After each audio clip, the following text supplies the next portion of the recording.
Thank you. All right, so about 10 years ago, one of my clients, a guy named Charlie Bassis, reached out to me and said, hey, Matt, my guys are looking great in the classroom. They're doing really well. They're like classroom all-stars. But we're not seeing any result in the field yet. Would you be willing to make some sales calls with them? And I said, Charlie, I appreciate the opportunity. That sounds suspiciously like work. You know me, I'm not interested. He said, I'll pay you. I said, Charlie. He said, I'll pay you a lot. I said, how many calls are we talking about? So I started making some calls with his reps, and we scheduled them out. They were selling into the heavy manufacturing space. So going into factories, dealing with manufacturing processes. They thought it was about a 36-month selling cycle. It was a real technical sale. And I started off by going with their number one rep to his number one prospect that he had been calling on for 7 years and hadn't made any progress. So he called me up and said, hey, we're meeting tomorrow. Here's the address. I want to meet you in a diner. We sat down in the diner, and he said, listen, this Sandler thing, it's charming. You seem like a nice fella. You don't know anything about our business. You don't understand our technology. You don't really know what we're doing here. This is my biggest prospect. Don't talk. Okay. I already got paid, so whatever you want, man. So we walk in, and we meet the prospect, and he walks us back to our office, and I'm watching the sales rep, and the sales rep's doing great bonding and rapport, runs a fantastic upfront contract. I, of course, am thinking to myself at this point, I don't know who this guy's trainer is, but he must be a killer. Now, this guy's killing it. Get done with the upfront contract, and my client looks at his prospect and says, so what are you having problems with? You got to be having problems. Everybody has problems. And we went from up to bang. Now, I would love to tell you that my client was unusual in his inability to do discovery. But if you read Forrester studies or Gartner studies or any study of buyer experiences, what you will find is 75% or more of all buyers say that salespeople suck at asking questions. So it was not a surprise to me that my client was a horrible failure at this. I jumped in, I Forrest Gumped my way through a couple of questions, and 15 minutes later, my client's largest prospect looked at me and said, Matt, based on your experience in our industry, you'll understand this. Jay, you haven't been around long enough to really catch on. You should ask Matt about this later. My client throws his notebook down, crosses his arms, lays his head back, and just sat there, and you could see the steam coming off his head. Now, when we walked out, he said, that was stupid. You don't even know what those questions mean, much less the answers. I said, that's true. But wouldn't it be nice if you could run a sales call where you could actually discover things that will make you money? Because 90 days later, he had products in that facility. So what we're going to do today is we're going to talk about how do you effectively run a sales call with discovery. Now, we're going to do one quick, I only have 45 minutes, so we're going to do one quick thing at your table. You need a piece of paper and a pen. So get a piece of paper and a pen for those of you that don't have a piece of paper and a pen. I want you to write down the names of 3 accounts that you didn't close in the last 2 months, that you met with and did not close. Write down the names of the accounts real quick. You got 30 seconds. I'm timing you on the timer. Got it? Everybody got 3? You got 3? All right, now you got 3. Here's what I want you to do. I want you to write down one question for each of those accounts that if you had asked it, it would have made the sale more likely. Write down a question. Go. For each of them, you should have 3 questions. I mean, come on, you're all in sales. You've all been told to be curious, be interested, not interesting, right? Ask good questions, do good discovery. You've all been given that generic advice. All right, stop. So here's the thesis today, right? My thesis for this is that your sales calls are about 80% identical. Right? If I were to run 10 sales calls, about 80% of every sales call that you run is identical to every other sales call. Right? You got to ask the same stuff. You got to do the same thing. And what we're going to deal with is the idea of preparation.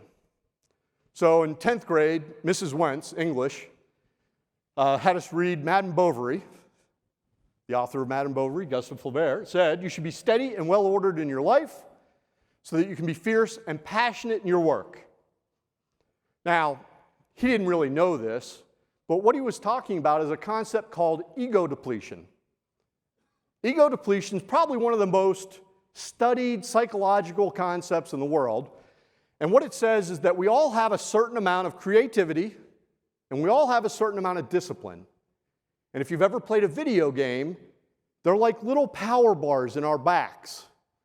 And the more work we have to do, the more we burn through that battery pack. There were 700 studies of ego depletion performed in 2017. My favorite study involved, it was done at Columbia University. It involved broccoli, donuts, and multivariable math equations. I mean, it's amazing what you can do to a college kid for 20 bucks. So they would take these kids, they would put a bowl of broccoli in the middle of a conference room table. They would sit a kid in there, and they'd say, "Hey, listen, we need you to sit in this room with this bowl of broccoli for 30 minutes. Don't eat the broccoli. And when we come back, we have a next step to this." And so, there were a very high percentage of those kids were able to sit in that room and not eat the broccoli. But the ones that didn't eat the broccoli, then they gave them a math test with 100 questions on it. And on average, the kids that were in the broccoli room finished 80 questions. Pretty good. Then they took another group of kids, they put them in the same room, but instead of broccoli, they put donuts out. And they said, "Hey, we're going to put you in this room. There's a bowl of donuts. Don't touch the donuts. Don't eat the donuts." Now, unlike the broccoli, some of the kids actually just ate the donuts. But for the ones that didn't eat the donuts, they then came in and gave them the same math test. And on average, the kids with the donuts in the room instead of broccoli only finished 20 math problems before they quit. Right? Because they had used their discipline, they had used their energy not eating the donuts, which is much more difficult than not eating broccoli. All right? Now, how does this play out on a sales call? Well, we're going to get there, but what happens is, if you think about a sports team, what they do is they make everything the same as much as possible. Right? Can you imagine if you want to be let's say you're an Olympic level athlete, you're really good, and you wake up in the morning and you're not sure if you're supposed to practice badminton or curling. Right? What do I do? Right? No. If you're a curler, you wake up every day and you do the same basics over and over again. If you're a badminton player, same basics over and over again. Well, salespeople, we do the same thing over and over again. I mean, Sandler is really ego depletion, right? If you do an upfront contract, you don't have to think about 29 different things. You just have to think about your upfront contract. But then we get into discovery, and it's kind of like, well, I got to have good questions. I should probably do that. So what I've done with my clients is we've taken a process and we've built, rather than talk tracks, we've built question sets. And we build the question sets based around 5 specific types of questions. So in our world, there are 5 types of questions. The first type of question is an exploratory question. Right? An exploratory question is a question that I ask when I don't really know what's going on. So an example of this that I use with the heavy manufacturing people is I would say, "Hey, this is a really cool plant. What's your most complex process? What's the most complex thing you guys do around here?" And when you say that to a plant manager in a manufacturing facility, they, "Let me tell you." Mr. Salesperson, sir, about my most complex process that you would never understand, right? I've had other clients, so I do a lot of business with software clients. One of my software clients does fundraising software.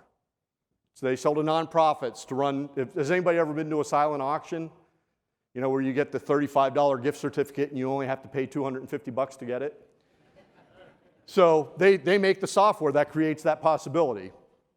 And one of the exploratory questions that they've learned to ask as part of their sales process is, how did you get involved in the nonprofit?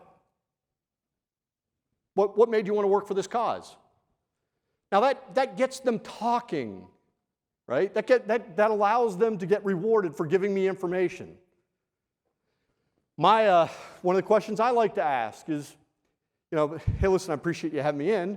Why don't you tell me a little bit about your business, and I'll just layer in some other questions as we go. Are you okay with that? Tell me your story. And they love that, so they just jump right in.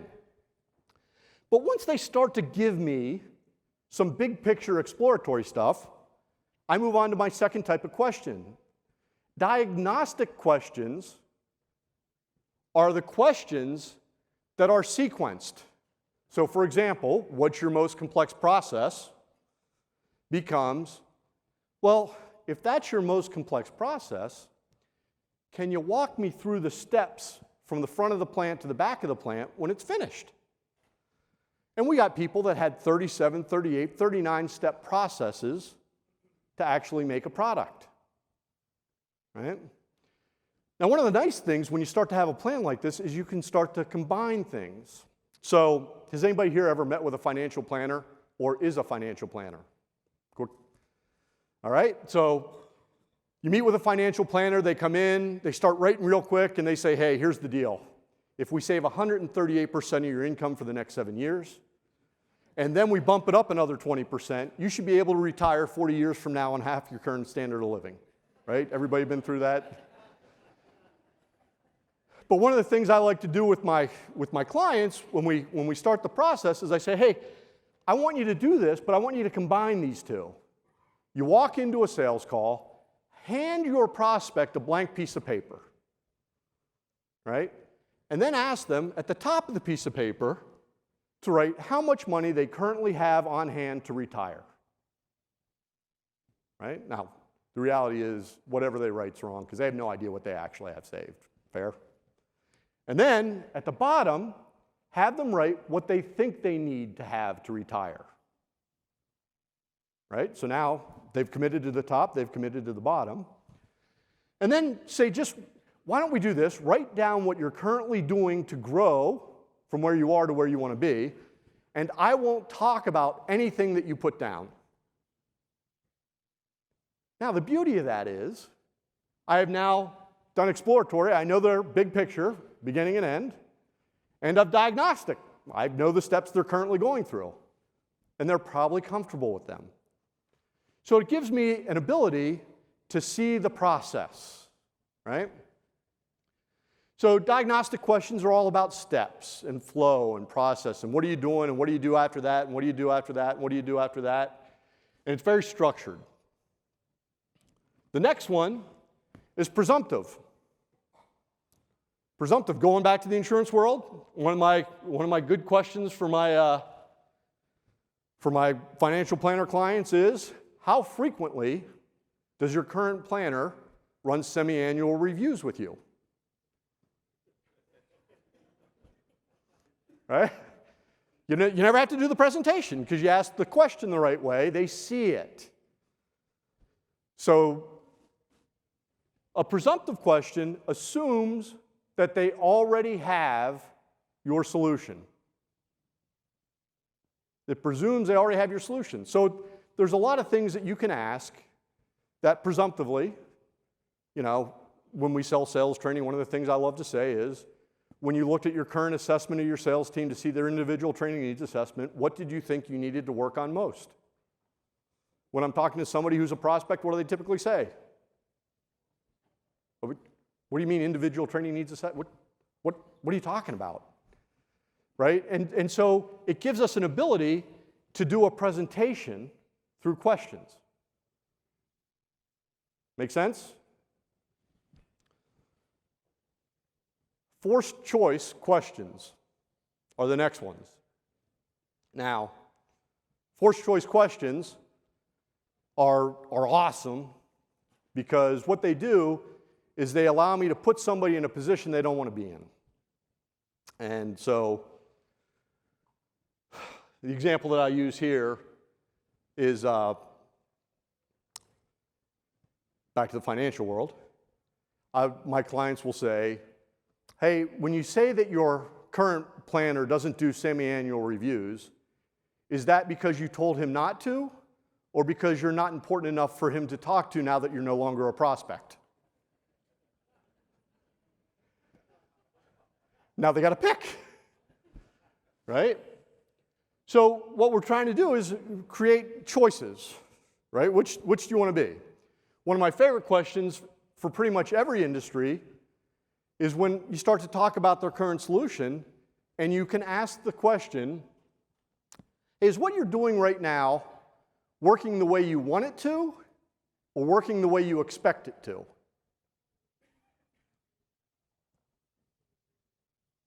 Right? Is it working the way you want it to, or is it working the way you expect it to? Like, is this the thing that breaks every 3 days, but you know that, so you just schedule everybody off that day? Or is it really like this is the way you would design it? And so we spend a lot of time talking about what choices do you want your people to have to make? Right? What things do you want your prospects to pick between?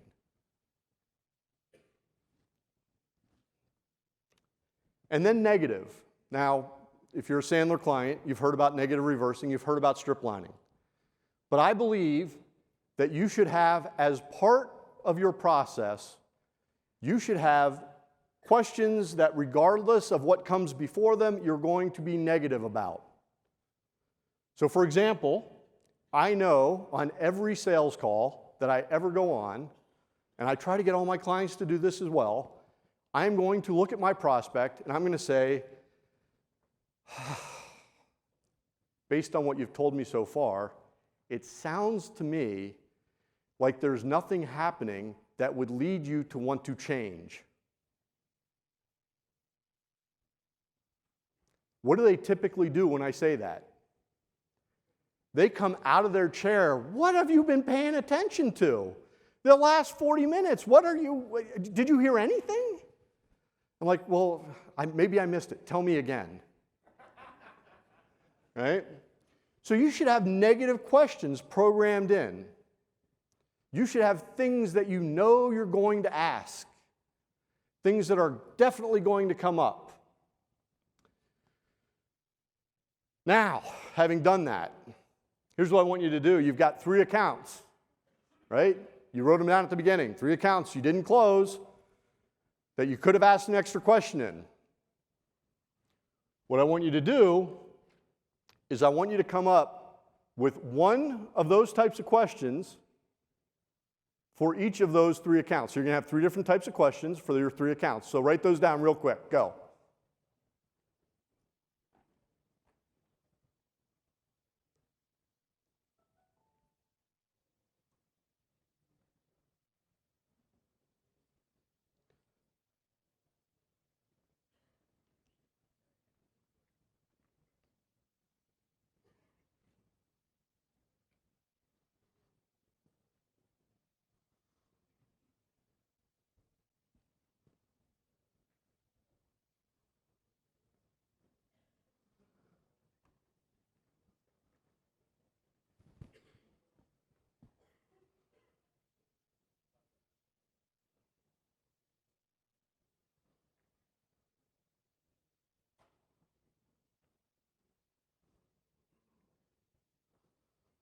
All right, stop. So when you name the questions, did you find it easier to actually come up with something to ask that would have been relevant?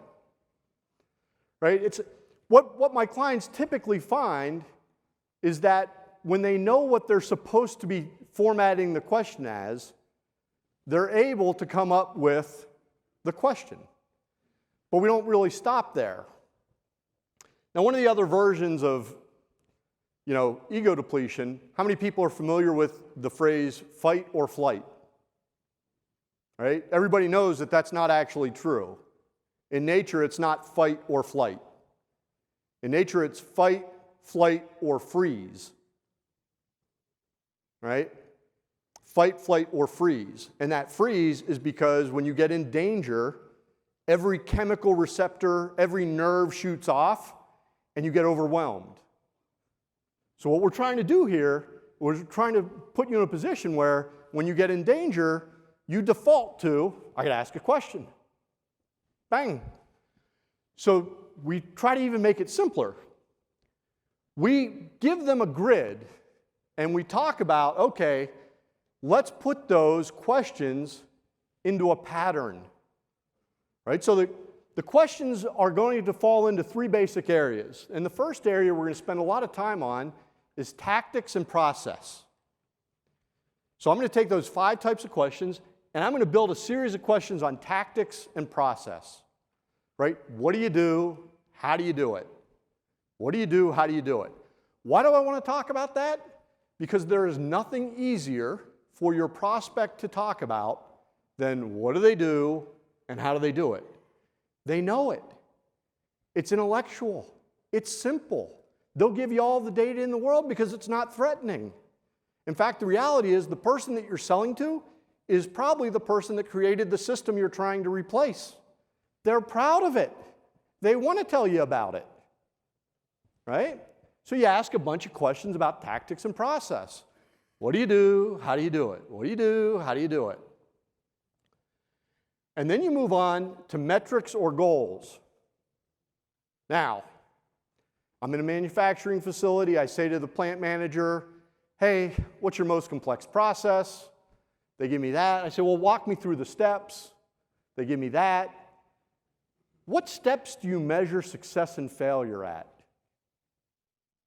Right? Not what step causes your biggest failure, sir.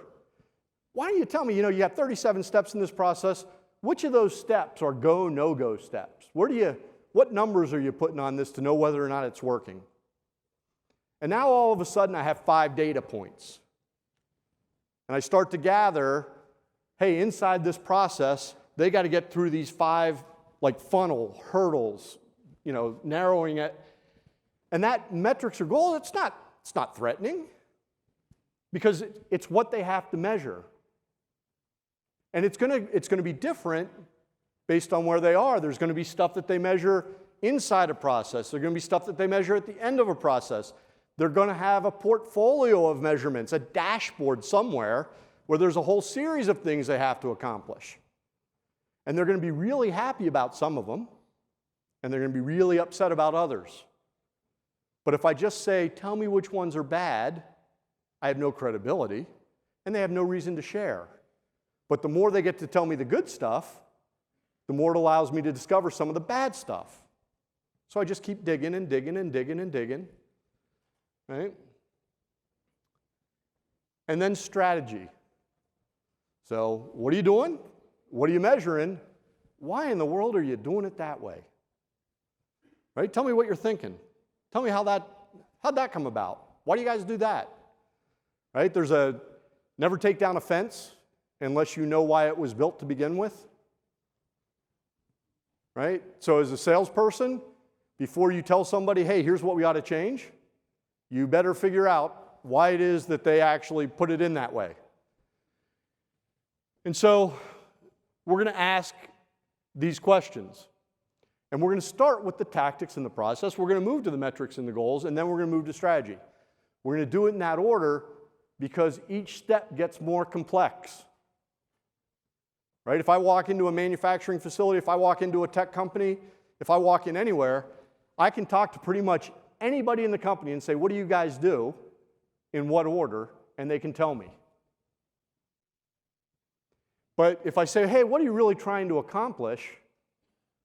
Well, that's probably a manager kind of question, right? I talked to an SDR. The SDR doesn't know what they're really trying to accomplish. I mean, he knows what he has to do, but overall, big picture. But if I really want to know why are you doing it that way, I'm clearly not talking to a frontline employee. I'm clearly talking to somebody that's a higher level. That's a higher level question. So here's what I want you to do real quick. Take one of your clients and come up with a question that is diagnostic or exploratory for each of those three areas. Go.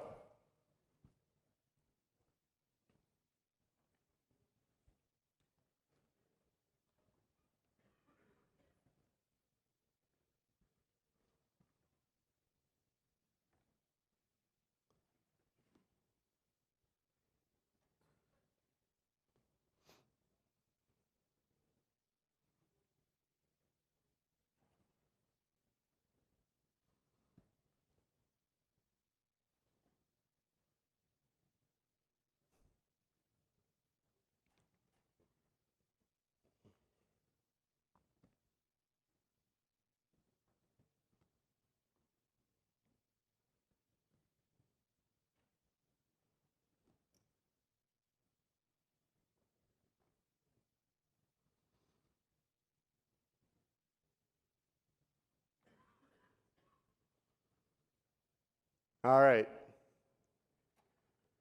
Now, based on that, are you seeing how you can break your questions up and start with kind of a list? Is this starting to come together at all? Great. A few years ago, back in 2005, I think, I went to a 2-day training seminar with John Rosso and Sean Coyle and Jim Gaffney, Robert Cialdini. And he did a PhD level, very smart, thick, reads like a textbook kind of stuff. And what he talked about is that things happen in time tenses, right? And you're going to ask questions that are present-based, past-based, and future-based. Now, quick show of hands. How many of you, when you came up with questions for your prospects, you immediately went to future-based questions? Right? Usually, when we do this exercise, about 80% of the salespeople come up with future-based questions. How do you want it to be? Where do you want to get? What are you doing? What do you think you'll be doing a year from now? But what we know is that, let me back up for a second. Weird birth defect. I was born without a work ethic. It's how I got in sales, right? And so I'm not looking to set the world on fire with grit, determination, and effort, right? I'm trying to figure out what the easiest way between A and payday is. Right? When I became a Sandler client back in '99, I sat down with the guy that was my trainer for the first time, and I said, look, I'm top 2% in the world for the company I'm with, and I'm working 80 hours a week. I'm good with the money. I don't want to make any more money. But 40 is kind of my limit. Do you think you can double my hourly rate? I work half as much, make the same money? The guy looked at me and said, I don't know. I think so. I said, well, fantastic. Let's try it. So 12 months later, I had screwed it up. I was working, instead of working 80 hours a week, I was working Monday through Friday, 9 to 5. I managed to take Wednesday off for golf every afternoon. So it was really kind of a little bit better than half. But I made an extra $1,000. So I more than doubled my hourly rate. So I demanded my money back because that's not what he promised me. Isn't that what people do? So we went to this Cialdini thing to figure out what it was this PhD had learned about influence and compliance, right? Because that's what he studies. Now, you're thinking influence and compliance, that's a little weird. But if you think about your job as a sales rep is you need to get people to think differently, step one, and do differently, step two. So I had, go back to the insurance world, I had a client, and their insurance niche was they would sell commercial insurance to a church, and then the individual agents would get the church roster to sell personal lines to. And so Sherry got the church roster of her home church and started calling people, set up an appointment, had a 2-hour discovery call, went back, presented 2 hours of work, and it was disability and long-term care and life and whole life. And people looked at her and said, this is fantastic, but this is more than we can digest in a 2-hour meeting. why don't you get back to us? And she left and ran into them at church 2 weeks later, and they said, we have implemented all your recommendations.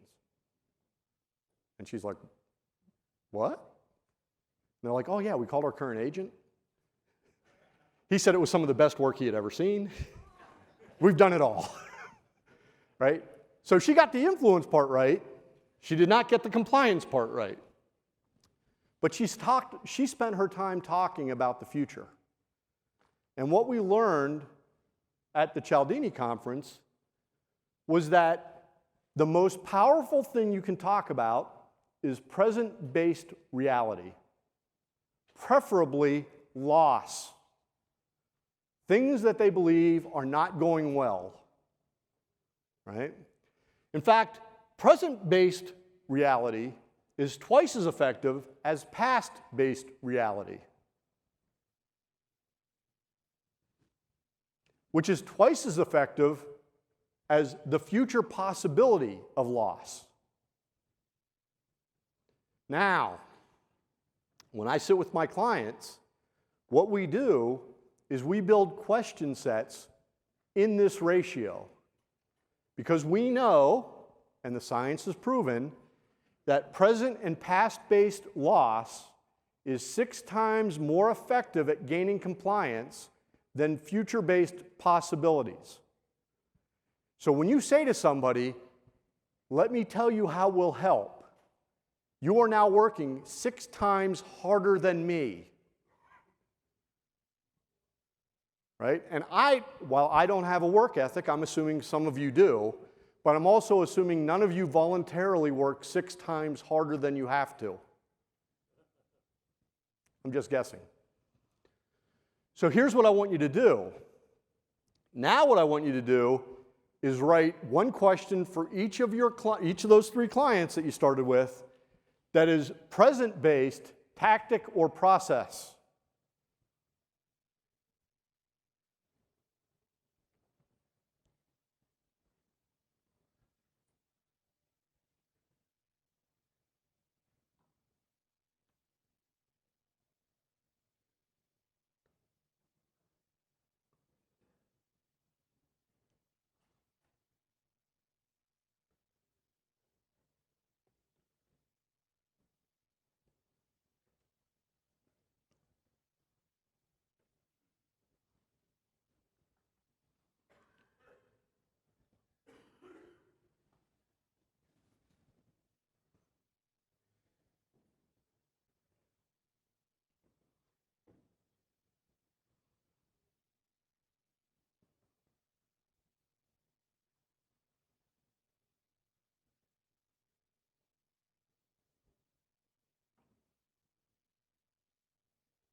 All right. So a couple things as we start to wrap this up. Right? The title of the talk, Have Fun Storming the Castle, comes from my first sales experience. When I worked for a soft drink company based in Atlanta that, I guess I'm not supposed to name, but they're really big, red and white. And they hired me. They flew me out from New York City. I land in Omaha. I spend day 1 doing whatever the paperwork orientation was. And then day 2, I'm sitting in front of my boss, and we're talking for about an hour, and I finally just looked at him. I said, John, I'm a little cloudy on this, but what exactly am I supposed to do for a living now? And he reached behind his desk. This was 1989, so pre-laptop. He reached behind his desk and pulled out a 6-inch thick ring binder and set it down in front of me, and he said, this is your account base. You're covering from the Wisconsin Dells down to the middle of Illinois, out to the Quad Cities, this big area. You need to fight your way in to all of these accounts. There's going to be gatekeepers. They're going to hide from you. They're going to tell you to come back later. They're going to lie to you. You need to get through all that, and you need to get me 1 new account a week for the next year. Just whatever it takes. Here's your account list, and oh, by the way, as soon as you get through that mess, here's your total value presenter. Just read this to them. Right? Now, there is nothing more collaborative than beating your way through a door into somebody's building and say, hold on, Coca-Cola was founded by Dr. Joseph Pemberton in 1882 in Atlanta, Georgia. Because everybody in 1989 was sitting there going, man, I'm not sure if I can do business with you guys. I don't know when you were founded, right? So what I've learned over the years is if you say to somebody, why don't we do this? Why don't I come in and I'm going to run a STAR meeting. I'm going to run a STAR meeting. And a STAR meeting is I'm going to ask you about strategy, tactics, and return. Why do you do it? What do you do? How do you measure success? I'm probably going to have about 30 questions for you. And at the end of that, I'll tell you what we do for people in your position. That seem fair? And everybody goes, oh, yeah. And they invite you in. And it turns into a fun conversation. Because what do your clients and prospects most want to do? Talk about themselves. Talk about their situation. Talk about what they want to accomplish. Right? But I know, left to your own devices, under pressure, on a sales call, when you have to come up with that next great question, study after study after study after study shows, you don't. You don't fight. And you don't, listen, the good news is you don't get up and walk out. You don't hang up the phone. You don't turn off the Zoom. Oh my God, they asked me a tough question. Click, right? You just freeze. You drool a little bit. And then you go, well, how about we do a demo? I can show you my stuff, right? Which, by the way, your stuff's no better than Joseph Pemberton founded Coca-Cola in 1882 in Atlanta. It's no more valid or interesting. So what I believe, and you're going to see the math here, it's pretty quick. Every sales call that you come out of, you should walk away and come up with 2 questions that you could have asked. Present tense, tactics, process, metrics, goals, or strategy, one of those 5 formats, and build the muscle. Because when you build the muscle, it's reflex. And then it's easy. Right? You remember the Karate Kid, wax on, wax off. I have questions all the time. Right? Somebody asks me a question, I'm prepared. I got a question back. Somebody says, well, what do you guys do? Well, why don't we do that? You know what? We do a lot of stuff. Let me ask you 2 or 3 questions about your business, and then I'll tell you what we do for people in your situation. And now I've got 2 or 3 questions. I want my salespeople, my clients, to walk into sales calls with a preconceived list of 30 questions that they could ask. You should walk into every sales call in my mind with 30 questions that you could ask. Now, I'll tell you, this is an 80% solution, right? You will get 80% through your sales call before anything happens that you're unprepared for. But because you didn't have to burn any energy to do that first 80%, it was all prepared, you're reading off a piece of paper, you've heard it a million times, right? You know that you're rested, tan rested and ready, just like Richard Nixon, right? You're ready for that last 20%. So what we're building here is a quick question list, constantly. Now, look at your notes already. You've come up with 15 questions for your prospects that you didn't have when you walked in the room. And it took, 6 minutes? When you go back to your office Monday, right, sit down and just make it a habit. After every sales call, write down 2 questions you could have asked.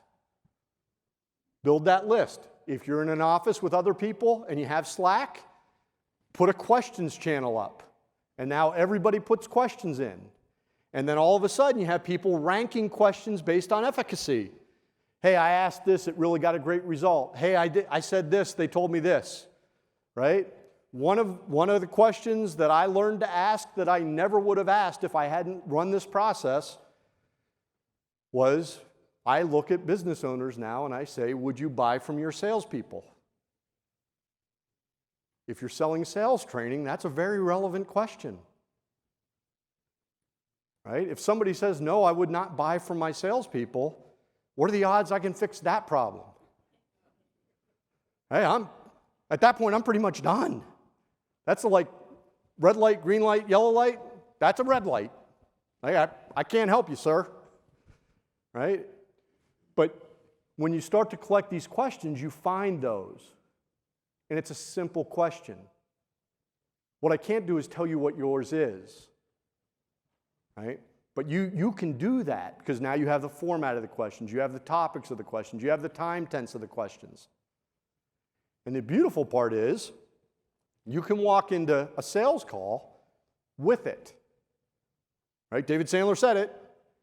If you didn't bring it with you, you're not going to find it here. Right? So if you didn't bring good questions with you on a sales call, under fire, you're not going to find it. That's not the way it works. Now I'm going to close with a story, and it's a family story, and it's before Sandler. But I was raised Irish Roman Catholic in Pittsburgh, and I say raised Irish Roman Catholic because I'm adopted. But I like to drink and fight, so Irish Roman Catholic worked. And my aunt, Aunt Kathy, well, we called her Aunt Sis, her nickname was Katie K.A. Because if you talked to Sis, she was going to interrogate you. She was just going to pound you with questions. And then she was going to get on the phone and tell everybody what you said. Right? So it was like broadcasting all your deepest thoughts. Well, as she aged, she became a little bit unhealthy. And she ended up spending some time with doctors. And finally got to the point where one of the doctors pulled her aside and said, Kathy, listen, all the tests are normal. We're not really sure what's going on here. Not sure that we can help you, not sure that anything's wrong. Frankly, if you were my wife, I would tell you to go home and rest. Everything will be fine. And my aunt said, I appreciate that. But after a lifetime of asking questions, she kept going. And she said, I really appreciate that, and that's good news. Before I leave, can I ask one more question? Sure. She said, how would you describe your current relationship with your wife? Right? And that's the beauty of questions, because it's never over, and you can always change the direction. Thanks.